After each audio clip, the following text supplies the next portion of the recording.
제가 주로 본문 중심의 설교를 많이 하고 있는데 어떤 주제가 갑자기 떠오르거나 혹은 목회적인 이슈가 생기면 본문을 바꾸고 주제를 하나 정해서 이렇게 설교를 하는 편입니다.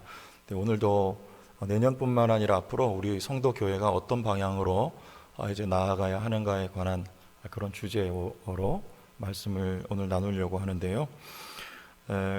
저는 그래요. 우리 교회가 어떤 교회가 되기를 원하는가 할 때 보통은 사이즈를 우리가 그리기 쉽지 않습니까?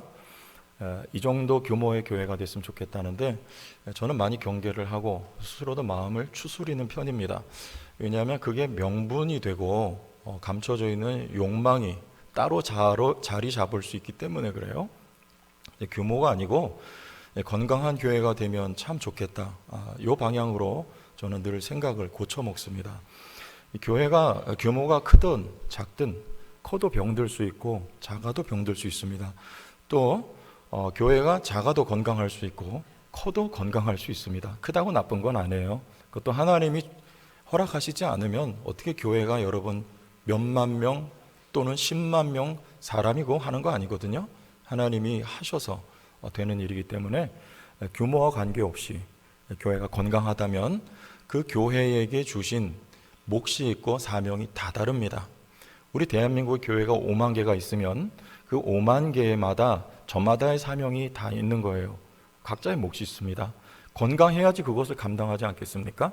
우리 성도 교회를 부르시고 우리 교회에 주신 사명이 있기 때문에 그것을 우리가 잘 감당하고자 할 때는 우리 교회가 첫째로 건강한 공동체가 되어야 되겠다. 저는 그런 방향성을 가지고 우리 교회를 하나님의 인도하심을 따라서 하나님이 이끄시는 교회로 저도 그렇게 섬기기를 원하는 것이죠. 그러면 우리 먼저 교회가 뭔지를 알아야 되겠죠. 우리 교회가 그런 교회가 되려면 세 가지로 제가 간략하게 요약을 해봤어요. 교회는 첫 번째 택함을 받은 무리입니다. 우리 에베소서 1장 4절에 곧 창세 전에 그리스도 안에서 우리를 택하사 그랬어요. 하나님이 택하신 한 사람 한 사람이 모여서 무리로 교회가 되는 것이고, 두 번째는 부름을 받았죠. 교회를 에클레시아라고 하는데요, 쉽게 말하면 바깥으로 불렀다 그런 말이에요. 어디로 불렀다? 세상 속에서 세상 바깥으로 부름을 받았습니다. 그 교회입니다. 이 세상의 교회는 여전히 살아가지만 하나님의 나라에 속한 공동체, 그 나라로 부름받은 모임, 이게 교회예요. 하나님이 불렀다 하는 것이죠. 마지막으로 신앙 고백을 함께 하는 것이 교회입니다. 베드로가 먼저 본을 보였습니다. 주는 그리스도시요 살아계신 하나님의 아들이십니다. 그때 주님이 하신 말씀은 내가 이 반석 위에 뭘 세우리라? 교회를 세우리라 말씀하셨습니다. 같은 고백을 하는 무리들, 여러분 이건 기적입니다. 누구에게 배워서 같은 고백을 합니까? 성령이 스승되셔서 우리에게 예수를 주로 가르치심으로 우리는 저마다 같은 고백을 함께 할 수 있는 공동체가 되었어요. 초대교회 당시에 많은 박해와 고난이 있었지만 상대방이 그리스도인인지 알아볼 수 있는 표식이 한 가지 있었습니다. 물고기를 그리는 거예요. 그러면 이 사람은 예수 믿는 사람이다. 그 물고기는 익튀수라고 하는데요, 히라보로 그 첫 자를 따면 이런 내용이죠. 예수 그리스도 하나님의 아들 구원자. 요 첫 글자를 따면 그게 물고기가 돼요. 익튀수. 그래서 물고기를 그리면 같은 신앙을 고백하는 무리, 요 그리스도인이다. 이것을 알아볼 수 있었던 것이죠. 요약을 해봐요. 첫째, 교회는 뭘 받았다? 택함을 받았다. 두 번째, 부르심을 받았다. 세 번째, 같은 신앙을 고백한다. 여러분, 이게 교회라는 것입니다. 여기서 중요한 건 교회의 본질이 뭐냐 이겁니다. 조금 어려울 수 있는데 최대한 쉽게 제가 설명을 하고 있는 거예요. 교회의 본질이 뭐냐? 모임이라는 거예요. 성도의 모임. 여기 성도의 모임, 이게 교회의 본질입니다. 그런데 한간 또는 혹간 그런 분들 제가 봅니다. 나는 하나님은 좋은데 예수쟁이들은 싫어. 그래서 교회를 나가지 않고 집에서 혼자 예배하고 혼자 기도하고 또 헌금은 누구를 돕든지 뭐 이런 방식으로 혼자 외떨어져서 신앙생활이라고 하는 분들이 간간히 있어요. 여러분, 이건 굉장히 잘못된 신앙생활입니다. 예수 믿는 건 그거 아니에요. 여러분, 그건 교회가 아닙니다. 교회는 예수가 머리가 되시고 우리는 한 몸 지체, 공동체예요. 연합체입니다. 몸이에요. 여러분, 여기 속해 있지 않으면, 떨어져 있으면 그건 교회가 아닌 거예요. 이게 교회의 본질입니다. 함께 한다. 이게 굉장히 중요한 것입니다. 이따 나와요. 특히 성경은, 저는 이 대목을 조금 오늘 강조하고 싶은데, 이 교회를 가족이라고 말씀하고 있어요. 바울은 디모데를 아들이라고 했고, 또 빌레몬서에 보면 오네시모를 내가 갇힌 중에서 낳은 아들이라고 말을 하고 있고, 고린도전서 4장 15절에 보면 바울은 이런 말을 해요. 그리스도 안에서 1만 스승이 있으되 아버지는 많지 아니하니. 지금 누가 아버지라는 것입니까?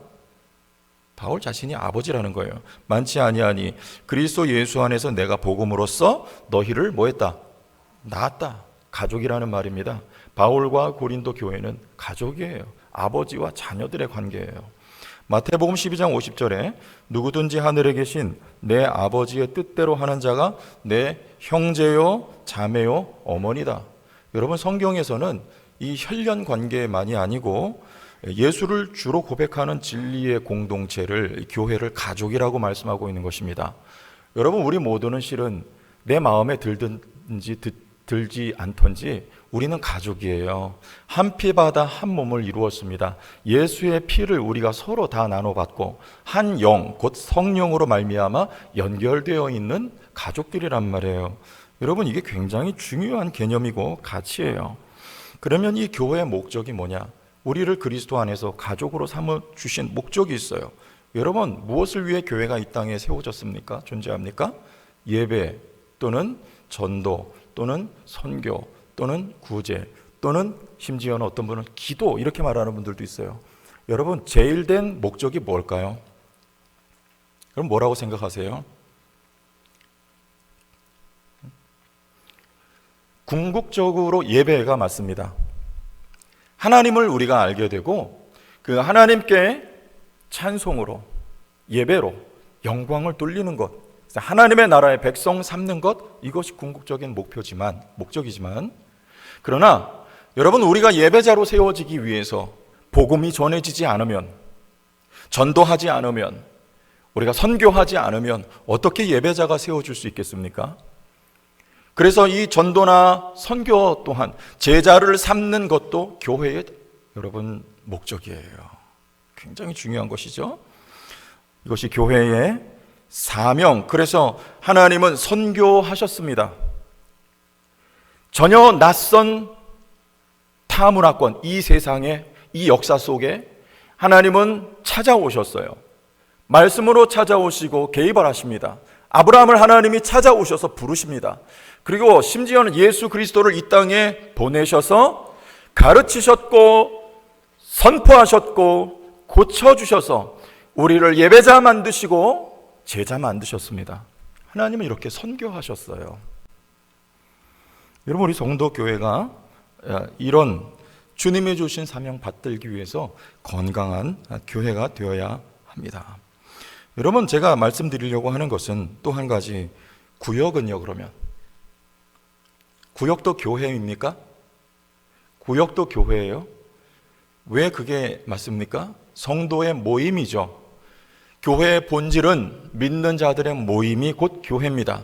그러면 구역도 믿는 자들의 모임이니까 여러분, 교회가 맞아요. 신학적으로 조금도 문제가 없어요. 그래서 교회마다 이 구역을 뭐라고 하냐면 순이라고 돼요. 순. 그리고 다락방 또는 목장, 심지어는 작은 교회, 이렇게 말하는 교회들도 있어요. 그래서 저는 내년부터 우리 구역 이름을 바꾸려고 해요. 목장 어때요? 목장이라고. 왜냐하면 이 구역이라는 말은 제가 사전을 찾아보니까 교회의 신자들을 지역에 따라 일정 수로 나누어 놓은 단위, 맞죠? 이 구역이라고 하는 개념 속에는 가족이라고 하는 의미를 담기가 참 어려워요. 너무 멉니다. 이것은 관리를 위하여 있는 조직이라고 하는 그런 의미가 짙어요. 이게 좀 바꿔야 되겠어요. 구역 그러면 구역이 아니고요. 여러분, 우리는 모두가 다 가족이라니까요. 여러분, 구역은 가족 공동체예요. 가족. 어떤 집사님, 우리 교회에 우리 젊은 집사님들의 고민을 일전에 제가 들었어요. 어떤 고민이냐면, 그 구역이 우리 주로 젊은 부부들이 모여있는 구역인데, 거기에 아웃사이드에 있는 우리 부인들은 믿고 남편은 믿지 않는 경우가 있잖아요. 혹은 믿음이 연약한 경우, 이분들을 좀 이렇게 안으로 우리가 함께 하기를 원하는데 어떻게 하면 좋을지 모르겠다. 뭐 이런 방법 저런 방법 해봐도 잘 안 되는 것 같고, 그래서 어떤 이런 대안을 좀 세워달라고 저한테 요청을 했습니다. 그럼 얼마나 귀합니까? 영혼을 향한 마음이 있고, 그죠? 하나님을 사랑하는 마음이 있기 때문에 그런 고민도 하는 거 아니겠어요? 그래서 제가 뭐 그렇게 좀 하겠다고 얘기는 했는데, 그 앞에서 제가 말씀은 안 드렸어요. 그런데 여러분, 이 방법이나 교회가 방법이나 프로그램 가지고 교회가 되지 않아요. 많은 방법을, 또 많은 프로그램이 교회에 있는데, 교회는 날로 화려해져 가는데, 여러분, 이전에 그런 것이 없던 때보다 오히려 생명력은 없어져 가요. 방법이 아니고요, 교회는요, 교회 되면 돼요. 구역은요, 교회입니다. 구역도 교회가 되면 끝납니다. 어떤 모습이냐면, 우리 이게 목자와 양의 이미지입니다. 요한복음 10장 14절 우리 같이 한번 읽어주시기 바랍니다. 시작. 나는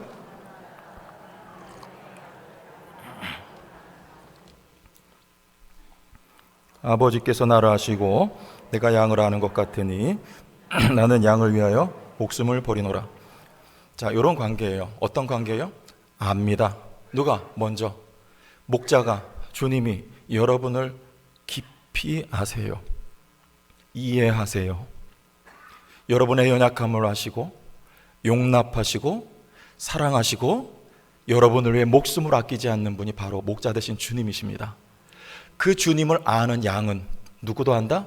이제 목자를 알아요. 여러분, 이 관계는 행복한 관계가 되는 것입니다. 이와 같은 목자, 목사, 구역장, 리더십들이 교회 안에 많아져야 되는 거예요. 양육이 있어야 되고요, 목회자의 섬김이 들어가야 되는 것입니다. 그런 관계가 되면, 여러분, 목장이라고 하면 목자가 있으면 양을 알아야죠. 이해해야죠. 받아줘야죠. 사랑할 줄 알아야죠. 그를 위해 희생하고 헌신할 줄 알아야죠. 양은 그런 목자를 따라주는 것이죠. 여러분, 그 교회는 행복한 교회가 될 것입니다. 건강한 교회가 될 것입니다. 그런 구역은요, 그런 목장은요, 행복한 목장이 될 것입니다. 건강한 구역이 될 것입니다. 예루살렘 교회가 그랬어요. 사도행전 6장 7절 보니까 성숙한 지도자들이 많았습니다. 하나님의 말씀이 점점 왕성하여 예루살렘에 있는 제자의 수가 더 심히 많아졌어요. 누가 많아요? 어린아이가 많은 거 아닙니다. 신자라고 표현하지 않습니다. 제자의 수가 많아졌다고 합니다. 영혼을 사랑할 줄 알고 영혼 사랑하는 열매가 있는 자들이에요. 제자가 많아졌어요. 이 건강한 교회입니다. 여러분, 수준 높은 성숙한 성도가 교회 안에 많아진다. 그러면 교회가 건강해지지 않겠습니까? 예루살렘 교회가 그랬어요. 목적은요, 이 교회가 박해가 일어나서 흩어져요. 여러분, 어떤 공동체가 흩어지는 것입니까? 건강한 공동체가 각처로 흩어지니까 그곳에 건강한 교회가 세워지는 것입니다. 이게 하나님이 이 교회를 축복하신 이유와 목적이었어요. 제자의 수가 많아지게 하셨습니다. 여러분, 우리 교회에 그냥 신자 말고 젖먹이 어린아이 말고 제자가 많아지기를 저는 기대합니다. 성숙한 지도자들이 길러져야 되는 거예요. 영혼을 품을 줄 알고 이해할 줄 알고 사랑할 줄 알고 그들을 위해서 헌신할 줄 아는 목사만이 아닌 목사와 같은 작은 목자들이, 제자가 우리 교회에 많이 세워지기를 제가 바라는 것이죠. 주님은 우리를 목자로 부르셨습니다. 주님이 우리의 목자세요. 그러나 우리 모두를 목자로 부르셨습니다. 베드로에게 말씀하셨습니다. 너는 내 양을 치라, 내 양을 먹이라. 어떤 직분입니까? 목자예요. 사도니까. 아니요. 교회는 사도성을 계승했습니다. 교회는 사도는 아니지만 사도성을 그대로 이어받아서 사도들이 했던 그 기능과 역할을 교회가 해야 된다고 할 때 우리 모두는 바로 베드로와 같은 목자라는 거예요. 우리 중세시대에 성경을 아무나 볼 수가 없었어요. 라틴어로 성경이 되어 있고 사제들만, 성직자만 성경을 읽고 평신도들은요, 쉽게 말하면 평신도 깜깜이었습니다. 그러니까 이게 당시 교회에서 무슨 짓을 해도 성도들은 몰라요. 다 따라가는 거예요. 그런데 이 성경을 위클리프라고 하는 사람 번역을 영어로 번역하기 시작했고, 종교개혁이 바로 이 성경 번역 사역에서 시작된 거예요. 루터가 독일어로 성경을 번역하기 시작했어요. 여러분, 그래서 오카는 목사님이 유명한 책을 썼습니다. 평신도를 깨운다. 평신도들을 깨우는 거예요. 사역은 전문 사역자들 또는 성직자만의 전유물이 아니고 성도들을 일깨워서 성도들이 목양자와 사역자가 되게 하여야 한다는 것입니다. 여러분, 맞습니까? 주님이 우리 모두를 목자로 부르셨습니다. 그런데 우리는 언제까지나 양이 되려고 하십니까? 언제까지나 젖을 그리워하고 사모합니까? 우리가 먹어야 합니다. 먹어야 하는 이유는 흘려보내기 위한 것입니다. 나로 말미암아 주님의 그 젖이 어느 누군가에게 또 먹여줄 수 있는, 여러분 아이를 기르고 양육하는 목양자로서 우리 교회에 이런 지도자들이 많이 세워지기를 바라는 것이죠.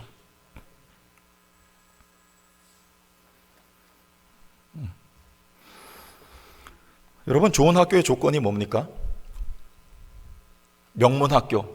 공부 잘하는 학생들이 많이 가면 거기가 명문학교가 되는 거예요. 수재들이 많이 모여 있으면 소위 말하는 명문학교가 되는 것처럼, 여러분, 성숙한 그리스도인들, 예수의 제자가 많아지면 그 교회가 좋은 교회, 건강한 교회가 되는 것입니다. 좋은 지도자가 많이 세워져야 돼요. 그래서 저는 바라기는 우리 교회가 이런 목장, 그리고 그런 목장을 섬길 수 있는 주님의 마음을 가진 목자가 153개가 세워지기를 바라요. 세 분만 아멘 하니까 153개가 세워지기를 축복합니다. 이게 상징적인 소리예요. 왜 153입니까? 주님이 베드로에게 오른편에 그물을 내려라 그랬어요. 밤새도록 고기를 못 잡았는데 잡아 올리니까 세 보니까 153마리예요. 주님의 말씀에 순종한 기적이 일어난 것입니다. 여러분, 우리가 교회가 주님의 말씀대로 성경적인 교회를 세워나가고자 할 때 하나님께서 기적을 저는 일으키시라 믿습니다. 지금 구역이 30개예요. 여러분, 150개 이상으로 저는 이루어질 것을 내다봅니다. 기도합니다. 하나님이 이루실 줄로 믿습니다. 건강한 소그룹, 건강한 지도자들이 많이 세워져야 되는 거예요. 뭐 하자는 겁니까? 그래서 구역이, 목장이 교회로서 교회의 기능을 해야 되는 것입니다. 가족이 돼야 돼요. 서로 끈끈한 사랑을 나누는 가족. 요번에 제가 지난주에 컨퍼런스 다녀왔잖아요. 거기 갔더니 그런 얘기를 들었어요. 어느 목장에, 이제 말하는 구역장이에요. 그런데 그 목장의 목원 가운데 한 분이 아주 심한 정서적인 어려움이 있었어요. 너무나 괴롭고 힘든 거죠. 나만 힘든 게 아니라 그 구역의 모든 구역 식구들이 다 힘들어요. 그 구역 모임을 하면 이분 때문에 이 모임이 진행이 안 됩니다. 근데 그 구역장이 이제 하다가 번아웃이 오게 된 거예요. 탈진하는 거예요.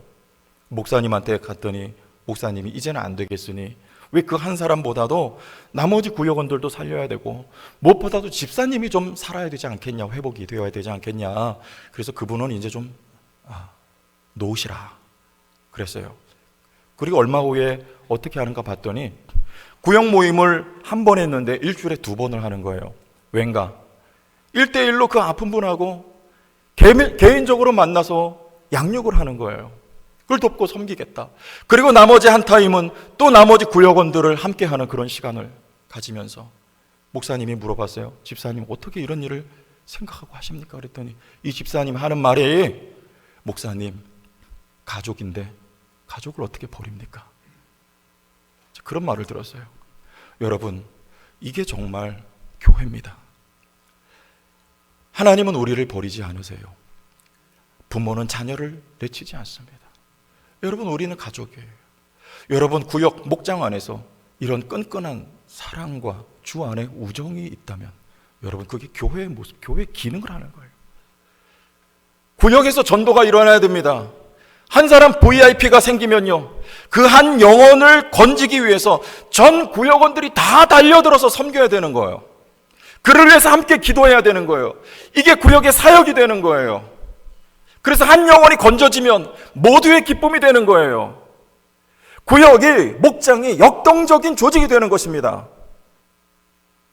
그리고 함께 선교하는 거예요. 여러분, 우리 교회 제가 오자마자 우리 장로님들하고 우리 구역별로 이제 선교를 했으면 좋겠습니다.